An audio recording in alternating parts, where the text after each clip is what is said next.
First Nations chiefs are gathered in Ottawa today to meet with federal politicians. They're consulting on Bill C-5, the infrastructure legislation aimed at fast-tracking projects of national economic interest. It was passed in Parliament last month and is now law. The CBC's Brett Forrester is in Gatineau, Quebec, with more on the consultation process with First Nations and how many say that's coming far too late in the process.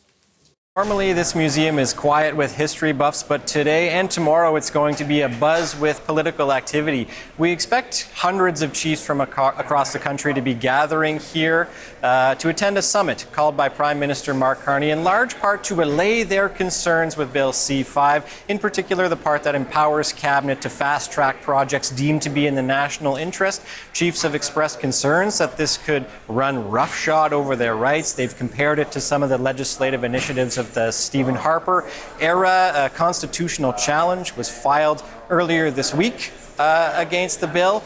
So this is Mark Carney's big chance to put those concerns to rest. Earlier today, the Assembly of First Nations held a press conference to lay out its expectations and concerns with the process. Here's a little bit of what we heard there. Chiefs have made it very clear that First Nations consent for major projects is not optional. Our rights can't take a backseat in terms of how decisions are made. What kind of future are we going to leave for those children? And this bill will impact those decisions. They will impact our people. So we want to make sure that we are part of this process. Economic reconciliation is not just a buzzword. So there's a mix of optimism, pessimism, and some cynicism, Andrew, as things get underway today. And there's still another day of this summit. What can we expect out of tomorrow's meetings? Obviously, a meeting with the Prime Minister.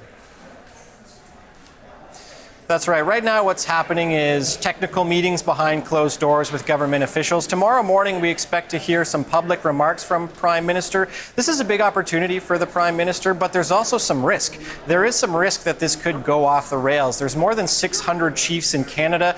All of them were invited. Some stakeholders weren't invited. The agenda was distributed really late last night, and I've already heard concerns from at least one chief who feels the agenda was drawn up to have government officials talk at rather than listen to the First Nations leaders. Another chief on her way into the meeting today told me she's here to see whether the government is actually going to listen and engage in good faith, or whether it's just here to check a box and continue on a process that it's already decided on. Those concerns flow from the fact that the bill has already been enacted and First Nations are only being consulted now. The government has described this, however, as the beginning and not the end of the engagement process. So there's a lot at stake tomorrow. It's a critical moment for Carney and his relationship with First Nations. The CBC's Brett Forrester in Gatineau, Quebec.